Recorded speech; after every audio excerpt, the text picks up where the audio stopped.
नमस्कार, गोरखपुर लाइव देख रहे हैं आप। मैं हूं आपके साथ आयुष त्रिवेदी। हमारे साथ हैं बीजेपी के क्षेत्रीय अध्यक्ष डॉक्टर धर्मेंद्र सिंह जी। धर्मेंद्र जी, गोरखपुर लाइव में आपका स्वागत। नमस्ते। सवालों पर आते हैं। 2022 का विधानसभा चुनाव काफ़ी नज़दीक है, 6 महीने करीब है। हर पार्टी तैयारी कर रही है। आपकी पार्टी की क्या तैयारी है? हमारी पार्टी विकास और राष्ट्रवाद के मुद्दे पर विधानसभा का चुनाव लड़ेगी और 7 वर्षों में नरेंद्र भाई मोदी जी के नेतृत्व में और 4.5 वर्षों में उत्तर प्रदेश के मुख्यमंत्री योगी जी के नेतृत्व में जो विकास के कार्य हुए हैं और जिसे एक नया उत्तर प्रदेश उभरता हुआ उत्तर प्रदेश बना है और पूरा देश दुनिया में उसका मस्तक ऊंचा हुआ है। इन दोनों विषयों को लेकर के, विकास के विषय को लेकर के हम चुनाव मैदान में जाने वाले हैं। आप कहते हैं सबका साथ, सबका विश्वास, सबका विकास। थोड़ा सा उसमें आते हैं, एक सवाल आता है, किसान भी इस देश के अंग हैं, किसान सड़क पर हैं, इस पर आप क्या कहेंगे? क्या किसान जो है सबके साथ, सबके विश्वास में नहीं आते हैं? देखिए, इस देश में आज़ादी के 70 वर्षों बाद जी, इस देश के 40 करोड़ ऐसे लोग थे जिनके पैर में चप्पल नहीं थे, कपड़े फटे हुए थे, वो बैंक के अंदर नहीं जाते थे। और इस देश के प्रधानमंत्री कहा करते थे कि 100 रुपया हम दिल्ली से भेजते हैं तो 15 रुपया ही उनके पास जा पाता, 85 रुपया बिचौलिए खा डालते हैं। प्रधानमंत्री मोदी जी ने सबका साथ, सबका विकास और सबके हक की बात करते हुए जनधन अकाउंट को लागू किया और 40 करोड़ लोगों के जनधन अकाउंट के खाते खोले गए। आज उत्तर प्रदेश के नहीं, देश के अंदर अगर लोगों को प्रधानमंत्री किसान सम्मान निधि दी जा रही है, या लोगों को शौचालय के पैसे आ रहे हैं, या लोगों को विभिन्न प्रकार के जन कल्याणकारी योजनाओं के माध्यम से जो उनको पैसे जा रहे हैं वो उसी अकाउंट के माध्यम से जा रहे हैं। और विभिन्न प्रकार की हमारी जो केंद्र और प्रदेश की जो योजनाएं हैं, जन कल्याणकारी योजनाएं हैं, इसमें कहीं कोई भेदभाव नहीं है। आपकी इतना योजना कहीं कोई भेदभाव नहीं है, सबका साथ, सबका विकास है, उसके बावजूद किसान सड़क पर। मेरा सवाल फिर वही आता है, नहीं, किसान सड़क पर ये केवल किसान नहीं है, किसानों के हित में सरकार ने जितना काम किया है आज़ादी के 70 वर्षों बाद भी किसी ने नहीं किया। आज DAP की कीमत 2400 रुपये है, लेकिन भारत सरकार ने उसके 1200 सब्सिडी दे करके 1200 में देने का काम कर रही है और किसानों के हित में बहुत सारे फैसले ले।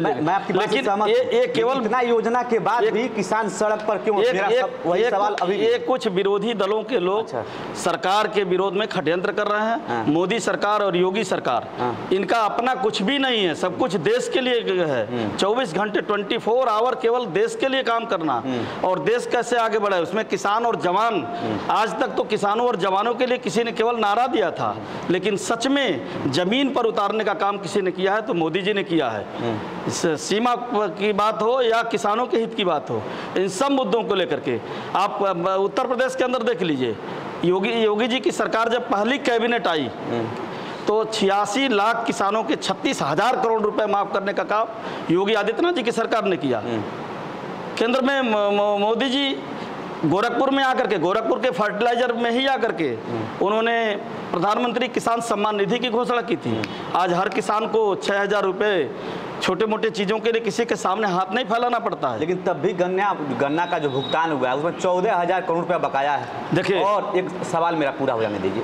बसपा की सरकार में 90 रुपये बढ़ोतरी हुई, सपा की सरकार में 65 रुपया बढ़ोतरी हुई और आप सिर्फ 10 रुपया बढ़ाए और 14,000 करोड़ रुपया बकाया भी। देखिए, सकारात्मक दृष्टिकोण किसका है? समाजवादी पार्टी और बहुजन समाज पार्टी के समय चीनी मिलें बंद हुई, चीनी मिलों को बेचने का काम हुआ। पूर्वी उत्तर प्रदेश में देवरिया और कुशीनगर तो चीनी का कटोरा कहा जाता था। यहीं हमारे बगल में मुंडेरवा की चीनी मिल, जहां बहुजन समाज पार्टी के समय में किसान आंदोलन कर रहे थे और जो गरीबों की मसीहा बनती गोली चलाई, 3 किसानों की मौत हो गई। उत्तर प्रदेश के अंदर सपा और बसपा की सरकारें जो कांग्रेस के सहयोग से चलती थी, इन लोगों ने केवल चीनी मिलों को बेचने का काम किया। योगी आदित्यनाथ जी की सरकार आई, 4 चीनी मिलें और 117 चीनी मिलों का नवीनीकरण करके उनको चलाने का काम योगी जी की और भारतीय जनता पार्टी की सरकार कर रही है। आज मुंडेरवा की चीनी मिल और यहाँ पिपराइच की चीनी मिल, रमाला की चीनी मिल इसका प्रमाण है।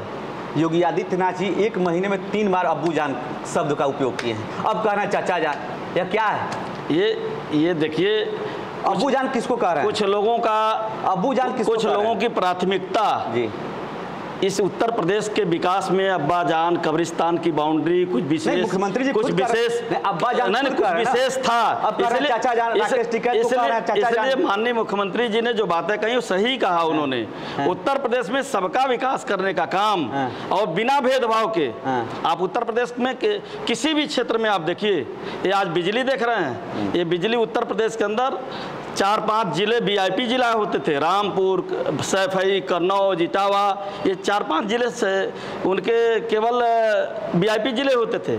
लेकिन 75 के 75 जिले में एक नीति बना करके जिला मुख्यालय पर 24 घंटे, तहसील मुख्यालयों पर 20 घंटे और ग्रामीण क्षेत्रों में 18 घंटे देने का काम किसी ने किया तो भारतीय जनता पार्टी की सरकार ने किया। आपने कहा था 100 दिन में गड्ढा मुक्त कर देंगे, और गड्ढा तो छोड़िए, इतना पानी लगा है 75,000 किलोमीटर इतना पानी लगा है, उस पर आप क्या करेंगे? तो देखिए, जल निकासी की समस्या दूर नहीं हो पाएगी, सड़कों की स्थिति खस्ता हाल है शहर में। गोरखपुर में अगर कोई 4-5 वर्ष विदेश में होकर के गोरखपुर अगर आएगा तो उसको लगेगा नहीं कि उसको लगेगा कि नहीं गोरखपुर है ये।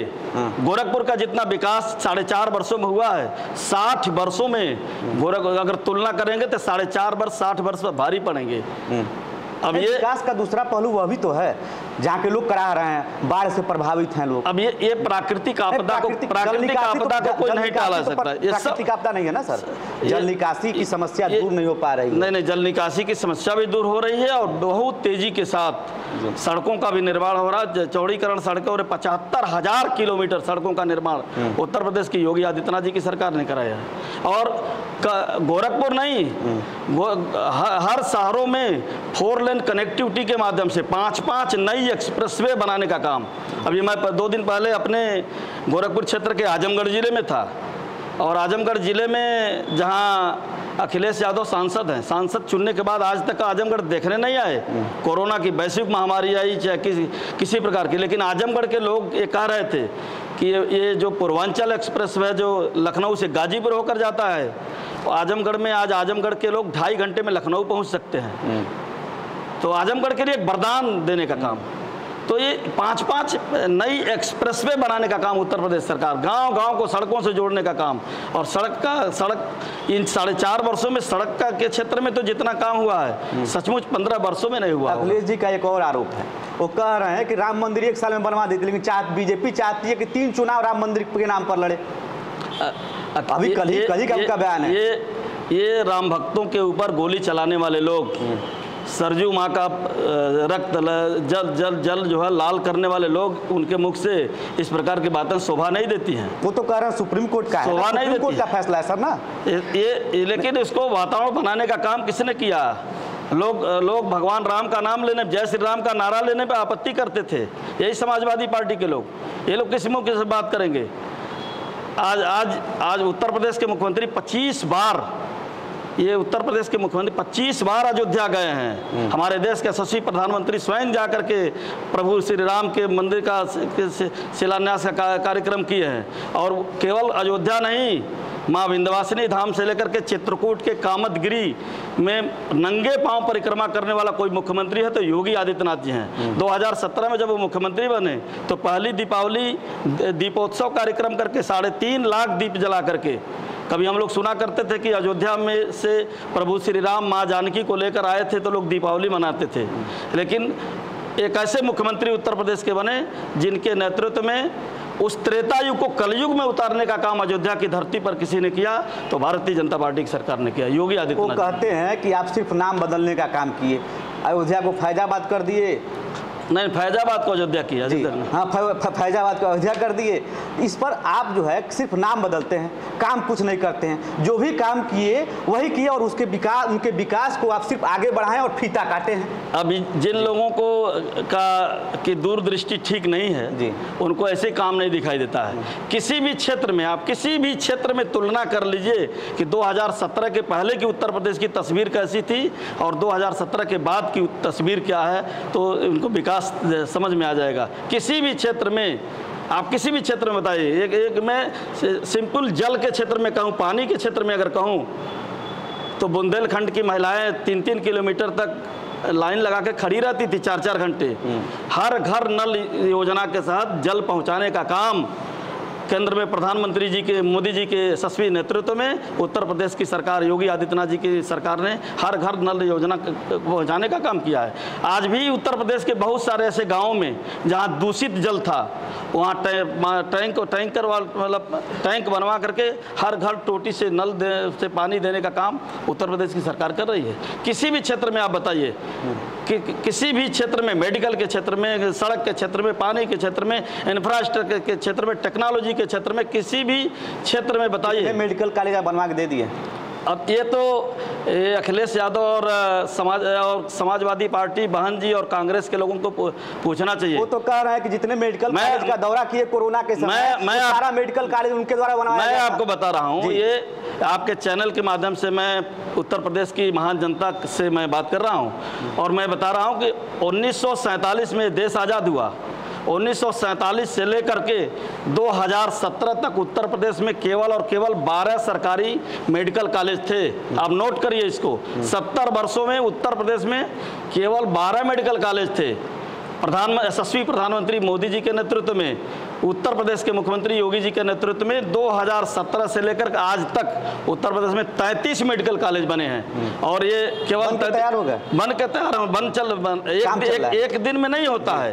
गोरखपुर क्षेत्र में अगर देखें तो एम्स बना है, रायबरेली में एम्स बना है। जमीन कौन दिया? एम्स की जमीन, ये तो यही तो मैं कहना चाहता हूँ, एम्स की जमीन उत्तर प्रदेश में समाजवादी पार्टी की सरकार नहीं दे रही थी। गोरखपुर में एम्स नहीं बनने देना चाहती थी। तत्कालीन सांसद योगी जी ने आंदोलन किया था, यहाँ की जनता ने आंदोलन किया था और एम्स की जमीन आंदोलन के बल पर मिली थी और जमीन उस समय मिली थी लेकिन रजिस्ट्री नहीं हुई थी। जमीन की रजिस्ट्री तब हुई जब योगी जी मुख्यमंत्री बने, उसके बाद रजिस्ट्री होकर के ये निर्माण का काम प्रारंभ हुआ। आज बस्ती के अंदर मेडिकल कॉलेज, कैली मेडिकल कॉलेज बनकर तैयार हुआ। सिद्धार्थनगर के अंदर मेडिकल कॉलेज बन रहा है, देवरिया के अंदर मेडिकल कॉलेज बनकर तैयार हो गया, कुशीनगर के अंदर मेडिकल कॉलेज बनने जा रहा है। उत्तर प्रदेश में मेडिकल का जाल बिछा है मेडिकल के क्षेत्र में। एक सवाल है और है, कोरोना का जो त्रासदी था, वैश्विक आपदा था, ऑक्सीजन से मौत हुआ है कि नहीं? मेरा दूसरा सवाल है, आज़ादी के 70 वर्षों बाद आपकी सरकार कहती है ऑक्सीजन से मौत नहीं हुआ है। मैं वही बात कर रहा हूँ, मैं उसी प्रश्न का जवाब दे रहा हूँ। आज़ादी के 70 वर्षों बाद इस देश में मेडिकल के क्षेत्र में जो काम हुआ, 1947 से लेकर 1998 तक इस देश में एक एम्स था, केवल दिल्ली का एम्स था। बाद में 6 मेडिकल कॉलेज, 6 एम्स बने इस देश, 6 एम्स बने इस देश के अंदर। उसमें से 5 एम्स प्रधानमंत्री अटल बिहारी वाजपेयी जी के समय बने। आज देश के अंदर 15 एम्स हैं, मोदी जी के नेतृत्व में बना। स्वास्थ्य के क्षेत्र में मैं वही कहना चाहता हूँ, ऑक्सीजन की त्रासदी, ये वैश्विक महामारी थी, ऑक्सीजन की मांग एकाएक बढ़ी। लेकिन मैं वही बात कहना चाहता हूँ इन कांग्रेसियों से, इस देश के विपक्षी दलों के लोगों से, कि केवल 9000 मीट्रिक टन ऑक्सीजन का उत्पादन इस देश में होता था आज़ादी से लेकर अब तक। और प्रधानमंत्री मोदी जी ने जब वैक्सीन बना था और उन्होंने कई देशों को वैक्सीन दिया था, तो इस देश के लोग सवाल खड़ा कर रहे थे।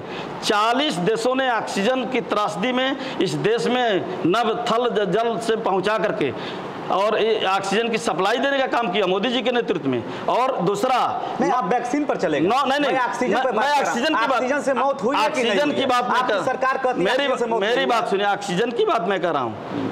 इस देश के विपक्षी दलों को सोचना चाहिए, जो लोग सवाल खड़ा कर रहे हैं। 9000 मीट्रिक टन केवल इस देश में ऑक्सीजन का उत्पादन होता था मोदी जी की सरकार आने के पहले, और मोदी जी ने इसे बढ़ा करके 90000 मीट्रिक टन किया। 10 गुना बढ़ाने का काम मोदी जी की सरकार ने किया है, भारत की सरकार ने किया है। उसको हर जगह से पहुंचा, 36 घंटे ट्रेनें में हमारे पायलट और हवाई जहाज से ऑक्सीजन लाने का काम 40 देशों से जितना हो सकता है उसको पहुंचाने का काम भारत की सरकार ने किया है, उत्तर प्रदेश की सरकार ने किया। आएंगे ऑक्सीजन से मौत हुआ, आपकी सरकार कहती है नहीं हुआ, आप भी कह दीजिए नहीं हुआ। मैं जिस बात को कह रहा हूँ आप उसको ठीक से समझे नहीं रहे हैं।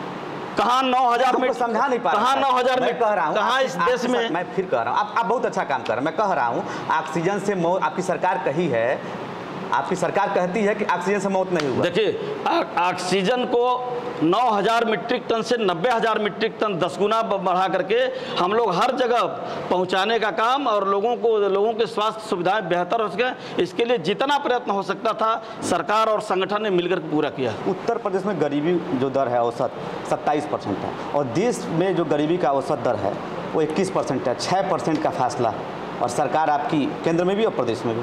नहीं, उत्तर प्रदेश में 27%। ये देखिए, ये कोई 4 वर्षों से में 5 वर्षों में व्यवस्था का परिवर्तन नहीं हो सकता, लेकिन उत्तर प्रदेश में इसको कैसे दूर करने के लिए जो योजनाएं बननी चाहिए। और उत्तर प्रदेश के अंदर 2017 में जब हमारी सरकार आई तो जो यहाँ पर उद्योग धंधे लगाने के लिए जो उसका एक मापदंड होता है वो 14वें स्थान पर था, लेकिन 4.5 वर्षों के अंदर एक पारदर्शी व्यवस्था योगी आदित्यनाथ जी ने बनाई कि हम किसी भी व्यवसायी को उद्योग लगाने के लिए परेशान नहीं करेंगे, सिंगल विंडो के माध्यम से उनके फाइलों का निस्तारण करेंगे, और वो घट करके दूसरे स्थान पर आ गई है। तो धीरे धीरे व्यवस्था का परिवर्तन भी हो रहा है, उद्योग भी लगा रहे हैं और धीरे धीरे ये महंगाई दरें भी कम होंगी। एक सवाल आपके विधायकों से, सवाल है, आप क्षेत्रीय अध्यक्ष, आप ही जवाब देंगे, अच्छा जवाब देंगे। सहजनवा के विधायक है शीतल पांडे, रोष आपने देखा।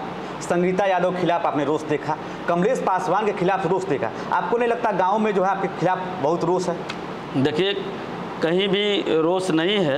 अब ये नहीं, जनता हटाई, जनता जो है बाढ़ की आपदा है, लोग परेशान रहते हैं, तो परेशानी में लोगों के बीच में लोगों को जाना ये एक अलग प्रकार की व्यवस्था। लेकिन आप देखिए ईमानदारी पूर्वक जिस प्रकार से उत्तर प्रदेश के अंदर कोई भी मुख्यमंत्री 4 घंटे 5 घंटे 6 घंटे काम करता था, लेकिन आप देखिए कि योगी आदित्यनाथ जी 16 से 18 घंटे काम करते हैं, यानी कोई 15 वर्ष का काम 5 वर्ष के अंदर करने का काम। अब कोरोना की वैश्विक महामारी थी, इसीलिए तो जनता हटा दी कोरोना की। आप तो काम लेकिन आज मैं आपको बता रहा हूँ कि मोदी जी और योगी जी के और भारतीय जनता पार्टी के खिलाफ कहीं भी आक्रोश नहीं है। लोग थोड़ी बहुत, आपके कहने का मतलब बीजेपी विधायकों के खिलाफ? नहीं, ऐसा नहीं है। मतलब बीजेपी के खिलाफ आक्रोश कहीं कोई की बाढ़ के कारण या कोई इस प्रकार की चीजें होती हैं तो ये तत्काल हो सकता है, लेकिन वो लंबे समय तक जन आक्रोश था, लंबे समय तक नहीं हो सकता। जी, एक सवाल और आते हैं। अखिलेश जी कहते हैं 400 पार, मतलब 3 सीट आपको मिल रहा है, कह रहे हैं कि 400 सीट जीतेंगे, और 3 में आप नहीं हैं, कह रहे हैं लोकतंत्र, आपको लोकतांत्रिक पार्टी नहीं कहते हैं, वो कहते हैं 3 सीट जो है अब पता नहीं कि कांग्रेस को जा सकता है, बसपा को जा सकता है, और आपका जो विरोध कर रहे हैं प्रकाश राजभर उनके खाते में जा सकता है, मतलब आपको सीटें नहीं मिल रही। देखिए, अखिलेश जी समाजवादी पार्टी के नेता हैं, बहन जी बसपा के नेता हैं, कांग्रेस, ये सब परिवारवादी पार्टियां हैं। ये इनकी सोच परिवार से ऊपर जा ही नहीं सकती। ये विकास भी करेंगे तो परिवार के लिए करेंगे। भारतीय जनता पार्टी एक लोकतांत्रिक पार्टी है, और ये जो इस प्रकार के नारे जो दे रहे हैं, ये मनगढ़ंत नारे जो दे रहे हैं, जहाँ से वो सांसद हैं आजमगढ़ से, चुनाव जीतने के बाद आज तक वहाँ गए नहीं। कोरोना की इतनी बड़ी वैश्विक महामारी है, आज तक वहाँ झांकने तक नहीं गए। आप आजमगढ़ में कमजोर क्यों हैं? जो व्यक्ति अपने संसदीय क्षेत्र की जनता के हितों की रक्षा नहीं कर सकता, उनके सुख दुख में भागीदार नहीं बन सकता, वो उत्तर प्रदेश की जनता के बारे में कैसे सोच सकता है? ये हो ही नहीं सकता है। और जिस प्रकार से मोदी जी ने 7 वर्ष काम किया और योगी जी के नेतृत्व में 4.5 वर्ष उत्तर प्रदेश के अंदर विकास के काम हुए हैं, राष्ट्रवाद के मुद्दे पर काम हुआ है, और धार्मिक आस्था के केंद्रों को मजबूत करने का काम हुआ है। एक बात बताइए, जो कांग्रेस में है वो राष्ट्रवादी नहीं है, जो सपा में है वो राष्ट्रवादी नहीं है, यही आपका राष्ट्रवाद क्या है? यही तो मेरा राष्ट्रवाद क्या है? मेरा राष्ट्रवाद है कि भारत देश क्रमांक 1 पर, राष्ट्र सर्वोपरि, दल दूसरे स्थान पर, और व्यक्ति तीसरे। उनके लिए सत्ता सर्वोपरि है, हमारे लिए देश सर्वोपरि है, ये अंतर है। वो कभी वंदे मातरम और भारत माता की जय कहने पर परहेज करते हैं। वो 2004 से मोदी जी के आने के पहले का कांग्रेस का नेतृत्व देखिए ना, 2004 से 2014 तक जो कांग्रेस के नेतृत्व में मनमोहन सिंह जी ने जो शासन किया, पूरा देश भ्रष्टाचार और घोटालों के धमाकों से गुजरा था। पूरे इस देश के अंदर कांग्रेस की सरकार जब सपा और बसपा के समर्थन से थी, तो शंकराचार्य को, जो हिंदुओं के आस्था के केंद्र हैं, शंकराचार्य की गिरफ्तारी दीपावली के दिन होती है। राहुल गांधी विदेश में जाकर के अमेरिका में कहते हैं कि भारत को खतरा हिंदू आतंकवाद से। आपने मनमोहन सिंह का जिक्र किया और सुनिए, और आज तक सैकड़ों लाखों वर्षों से भगवान राम के ऊपर कोई प्रश्न चिन्ह नहीं खड़ा कर पाया, लेकिन उसी कांग्रेस सरकार के मुखिया ने इसी कांग्रेस परिवार के इशारे पर सुप्रीम कोर्ट में कहा कि भगवान राम काल्पनिक हैं। ये देश कभी क्षमा नहीं करेगा इन कांग्रेसियों को, इन सपाइयों को, इन बसपाइयों को जो भगवान राम के अस्तित्व को नकारते हैं, जो राम भक्तों पर गोली चलाते हैं। इसलिए इस देश का इस प्रदेश की जनता ने मन बना लिया है कि 2017 से भी बड़ी जीत उत्तर प्रदेश में योगी जी के नेतृत्व में 2022 में मिलेगी। केंद्र में 2014 के पहले कांग्रेस की सरकार थी तो महंगाई चरम पर थी, जनता त्रस्त थी, नेता मस्त थे। बीजेपी आई, आज फिर महंगाई है। महंगाई है कि नहीं? देखिए, मैं दूसरी बात आपसे कर रहा हूँ। तो फिर तो जनता, मैं आपसे दूसरी बात कर रहा हूँ। इस देश के अंदर कोरोना जैसी वैश्विक महामारी ये सैकड़ों वर्षों बाद आई। ये इस प्रकार की वैश्विक महामारी की कल्पना भी नहीं कोई कर सकता। लेकिन इतनी इस देश में पोलियो आई, कई ऐसे वायरस आए, 50-50 वर्ष लग गए, वैक्सीन नहीं बन पाया। और एक वर्ष के अंदर प्रधानमंत्री मोदी जी ने इस देश के वैज्ञानिकों के माध्यम से 2 स्वदेशी वैक्सीन बनाने का काम किया। एक वैक्सीन की कीमत, वैज्ञानिक बनाए तो मोदी वैक्सीन क्या होता है सर? न, मोदी वैक्सीन नहीं है, मोदी जी के ने प्रयत्न किया। मैंने मोदी वैक्सीन की बात नहीं की, 2 स्वदेशी वैक्सीन भारत ने। लेकिन नेतृत्व जिसका रहता है, नेतृत्व को तो रहता ना, नेतृत्व का असर होता है। जिस प्रकार का नेतृत्व होगा उस प्रकार की दिशा मिलेगी। और इसलिए इस देश के अंदर आज 68 करोड़ से अधिक लोगों को निःशुल्क वैक्सीन लगने का काम, इतनी प्रकार की चीज़ें होने के बाद, इतना लॉकडाउन, 50 दिन का लॉकडाउन, पूरी अर्थव्यवस्था ठप पड़ गई, लोग घरों में रह गए। बहुत सारे लोग ठेला खुमचा, छोटे छोटे रोजगार लगाने वाले, उनको भूख से परेशानी न हो, इसके लिए 80 करोड़ लोगों को निःशुल्क राशन देने का काम मोदी जी की सरकार कर रही है। गरीब कल्याणकारी योजनाओं को कहीं भी ब्रेक नहीं किया गया है। तो इस सब योजनाओं को इसका जिक्र तो विपक्ष नहीं करता है कि इस देश के 80 करोड़ लोगों को लगातार निःशुल्क राशन देने का काम भाजपा की सरकार कर रही है, निःशुल्क वैक्सीन देने का काम। लेकिन हम लोग बाढ़ का रिपोर्टिंग कर रहे थे तो लोगों ने बताया, सपा बसपा के लोग नहीं, कि उनको राशन नहीं मिला है। राशन मिल रहा है, राशन कई जगह बटा है, मैं कह रहा हूँ, लेकिन बहुत सारे जगहों पे नहीं बटा। धीरे धीरे जैसे राशन की प्रक्रिया सबको लगाया गया, सबको राशन मिलेगा। जो भी उससे पीड़ित है निश्चित रूप से सबको निर्देशित है, सबको राशन मिलेगा, कैसा नहीं है। लास्ट सवाल मेरा है, 2022 का चुनाव है, बसपा से मुकाबला है कि सपा से? देखिए, भारतीय जनता पार्टी का किसी से मुकाबला ही नहीं है। इसलिए कि हमारी हम 403 में हम 325 सीटें जीते हैं। और इस बार हम लोग 350 से अधिक सीटें जीतने जा रहे हैं। आप कह रहे हैं 350 पार, वो कह रहे हैं 400 पार। वो समझ में नहीं आ रहा है, उनको 350 माने कि 400? कोई वो 500 भी कह सकते हैं जी। वो सपा बसपा के लोग 500 से अधिक भी बोल सकते हैं। लेकिन भारतीय जनता पार्टी ने 2017 में जो विजय पाई है, 2022 में, इसलिए मैं कह रहा हूं कि हमारे प्रधानमंत्री जी के नेतृत्व में 7.5 वर्षों तक जो काम हुआ है, और मोदी जी और योगी जी के नेतृत्व में 4.5 वर्षों में जो उन्होंने उत्तर प्रदेश की जनता की सेवा की है। एक ऐसा मुख्यमंत्री जो कोरोना की वैश्विक महामारी की मीटिंग ले रहे हों और उसके उन्हीं बीच में कोई उनको चिटकुना ला करके दे और उसमें लिखा हो कि आपके पिताजी नहीं रहे, लेकिन मन में भी एक क्षण भी विचार नहीं आया कि मैं वहाँ जाऊँ। उनको उत्तर प्रदेश की जनता की चिंता थी। अखिलेश जी तो कर दे जाना चाहिए था। अब अखिलेश जी कर दे जाना, दोनों में अंतर है जी, दोनों में अंतर है। उनकी सोच में था कि उत्तर प्रदेश की 24 करोड़ की जनता की सेवा करूंगा। वो तो कहते हैं कि योगी जी सन्यासी है ही नहीं। अब ये तो उनके अब ये मानसिक दिवालियापन है, जो मानसिक बीमारी है, मानसिक दिवालियापन का द्योतक है ये। योगी आदित्यनाथ जी इस देश के धार्मिक आस्था के केंद्र, करोड़ों हिंदुओं के धार्मिक आस्था केंद्र गोरक्ष पीठाधीश्वर हैं, और जिन्हें दिखाई नहीं देता तो उनको अपने चश्मे बदलने चाहिए। धर्मेंद्र जी, आपने गोरखपुर लाइव से बात किया, इतना बेबाकी से, इसलिए बहुत बहुत धन्यवाद। बहुत बहुत नमस्कार।